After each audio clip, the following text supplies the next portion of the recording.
warahmatullahi wabarakatuh. Shalom, Om Swastiastu, Namo Buddhaya, salam kebajikan. Halo semuanya. Kami dari kelas 10-5 yaitu SMA Negeri 4 Berau sedang ada di Gunung Tabur yaitu Museum Gunung Tabur. Nah, tujuan kami ke sini ingin mempelajari tentang sejarah-sejarah yang ada di Berau, terutama yaitu Gunung Tabur, Museum Kesultanan Gunung Tabur. Yuk sama-sama kita cek ke dalam. Bye-bye!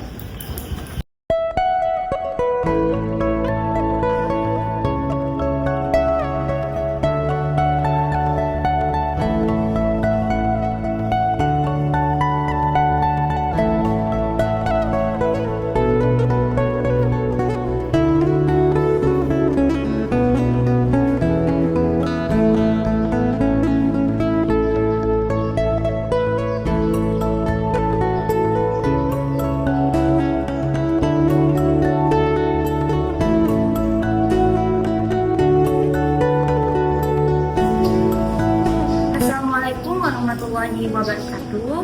Perkenalkan, nama saya Linda Talita Zahra Pusta dari SMA Negeri 4 Berau. Jadi kehadiran saya di sini adalah ingin menanyakan seputar asal-usul Museum Gunung Tabur. Jadi yang pertama saya ingin menanyakan apa fungsi singgasana tersebut. Oke, ini adalah singgasana Sultan Hamengkubuwono yang digunakan untuk mengaktifkan fungsi aslinya itu untuk tempat penjemputan saat memimpin rapat-rapat bersama para menteri. Bisa ulangi tadi ini singgasana dari Raja siapa? Singgasana Sultan Hamengkubuwono, Sultan ke-8 Sultan Agung. Terima kasih. Perkenalkan, nama saya Silvara Dinda, saya dari SMA Negeri 4 Berau. Di sini saya izin bertanya Ibu perihal fungsi dari kasur ini dengan itu barang yang di sana. Kalau kasur ini namanya tempat tidur itu namanya sulimbar. Ini khusus untuk tempat melahirkan. Jadi kenapa dibuat mereng itu supaya darah kotornya cepat keluar gitu. Dan supaya juga darah putih itu nggak naik ke kepala. Jadi bayinya cepat keluar juga kalau dibuat mereng seperti ini. Sedangkan yang di pojok situ itu tempat mandi. Jadi tempat mandi bayi itu terbuat dari kuningan. Jadi kebanyakan kalau peralatan rumah tangga di Kesultanan Gunung Tabur itu semuanya terbuat dari kuningan. Kalau boleh tahu kuningan itu apa? Kuningan itu bentuknya seperti besi tapi warna kuning. Oh. Makanya dikasih nama meriam kuningan. Kalau untuk ini buah. Nah, kalau ini namanya buah paung janggi atau buah anggi. Kalau misalnya ada istri raja susah melahirkan, kalau zaman dulu dikasih air dalamnya terus diminumkan. Jadi bentuknya seperti ini. Jadi namanya kalau kita di internet namanya kokodimer. Cuman kalau orang tua bilang namanya buah anggi atau buah paung janggi. Ini obat pelungsur supaya bayinya dan si ibu cepat melahirkan dan bayinya cepat keluar.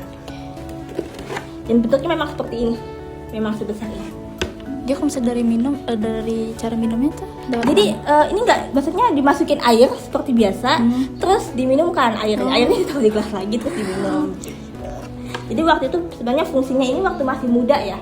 Fungsi buahnya waktu masih muda. Sekarang itu mungkin kepercayaan orang masih ada, cuma itu mungkin sugesti aja. Karena yang berfungsi sebenarnya waktu buahnya itu masih muda.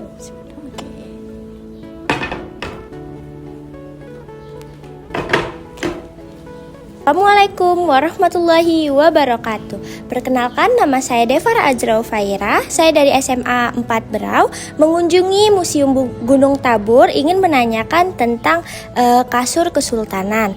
Nah, kalau boleh tahu ini kasur kesultanan siapa ya, Kak?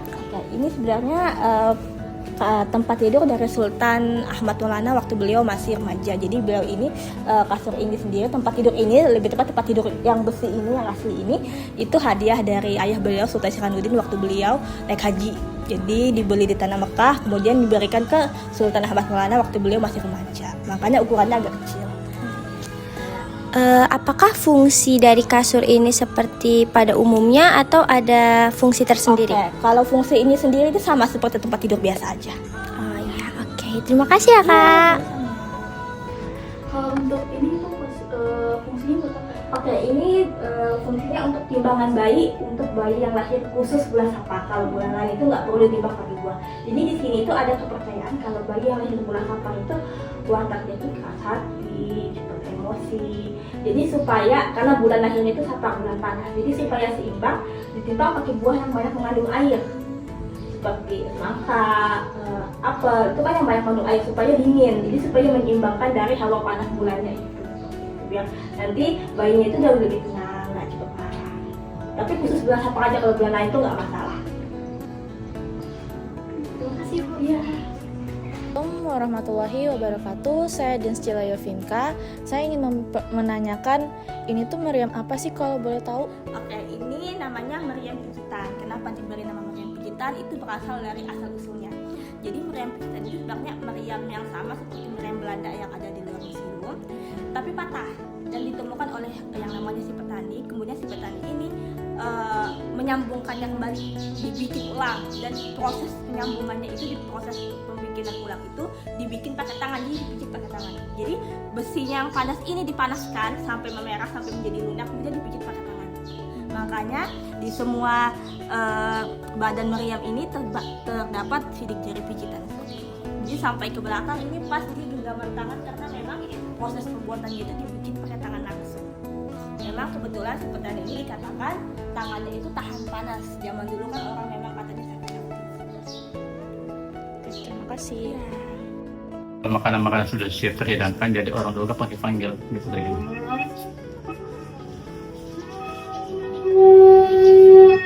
Ya.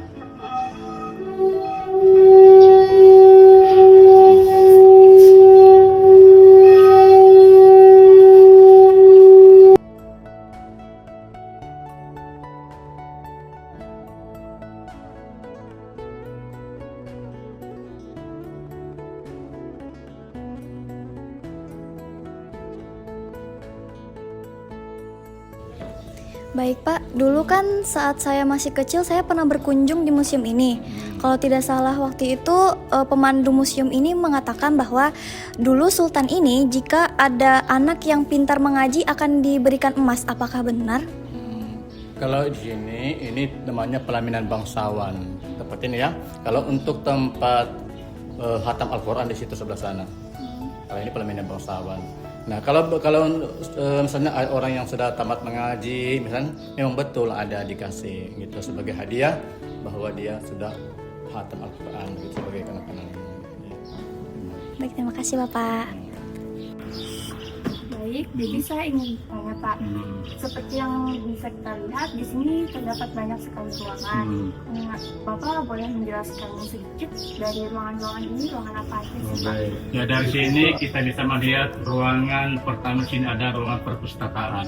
Jadi ruangan perpustakaan ini di mana untuk menyimpan buku-buku tentang sejarah-sejarah, baik sejarah budaya, sejarah berau. Nah, di sini kita simpan kalau ada buku-buku tentang sejarah. Jadi di sini kami sebut ruangan perpustakaan. Sedangkan di situ ada ruang pamer tetap. Nah, di situ berisi alat-alat musik seperti gamelan, gong, dan sinilah kita menyimpannya. Nah, sedangkan di sebelah sana ada itu ruang pamer tetap itu sebagai miniatur, misalnya rumah adat berau. Nah, di situ kita simpan rumah miniatur, rumah adat berau. Nah, tapi sementara ini untuk yang bisa kami bikin ada rumah adat berau saja. Nanti untuk kedepannya kami akan membuat misalnya rumah adat seluruh atau rumah adat 27 provinsi Indonesia. Di sebelah sana ruangan strogen, di mana ruangan strogen itu berfungsi untuk tempat membersihkan alat-alat bersejarah seperti membersihkan kendi, tempayan. Nah, di situ ruangan membersihkan namanya ruangan strogen. Ada ruangan dapur. Ruangan dapur itu di mana kami pakai dulu itu ruang ini untuk tempat memasak. Nah teman-teman, jadi kita sudah selesai mengelilingi seluruh ruangan yang ada di Museum Kesultanan Gunung Tabur. Bagaimana menurut kalian, seru apa tidak? Seru banget. Jadinya kita banyak itu mengetahui yaitu tentang sejarah berau, terutama museum di Gunung Tabur. Sekian video dari kami. Wassalamualaikum warahmatullahi wabarakatuh. Bye-bye.